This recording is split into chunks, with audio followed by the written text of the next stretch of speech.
ویزای کاری آزاد ایران یا روادید کارگری آزاد ایران، این شیادگونه ترین و متقلبانه ترین حرفیه که این روزا به من میگن. افغانستان که بودم، یکی از وطندارای نازنین شما سلام به من گفتش که من 59,000 افغانی دادم، تقریبا $770 و اومدم با ویزای کارگری ایران و رفتم دفتر کفالت. تموم شده بود، گفتم تمدید کنین، گفتم برید ناجا. رفتم ناجا، گفتم برید دفتر کفالت.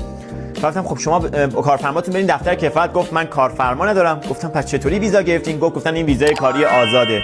دوستان اصلا امکان پذیر نیست ویزای کاری بدون کارفرما. کارفرما رو به شما فروختن، یک از خدا بی خبری که دستشون بشکنه که این بازار رو انقدر کثیف میکنن و باعث اصلا ایجاد مشکل برای شما میشن، میاد برای شما یک کارفرما پیدا میکنه، درخواست میده رو سازمان اشغال اتباع خارجی، به شما ویزا میده. حالا چه عددی رو به اون کارفرما داده که اینا همه جرمه. اصلا شما یعنی اومدید داخل ایران کارفرما ندارید، خب همینجوری میمونید. من بهش گفتم واقعا مسیر اشتباهی رو رفتید. $770 برای یه ویزا.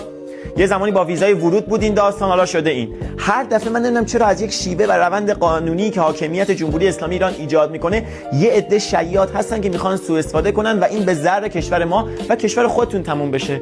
ما چیزی به اسم ویزای کاری آزاد ایران نداریم. حتما باید کارفرما داشته باشید و حتما باید برای همون کارفرما کار بکنید. پس این نگید بگید که ما کارفرما نداریم و به ما ویزا میگیرن.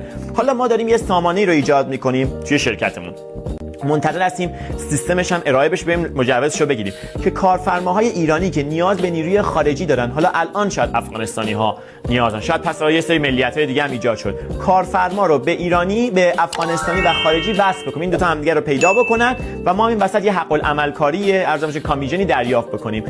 پس لطفاً بدون کارفرما بدونید که هیچ گونه ویزایی ما در ایران نداریم.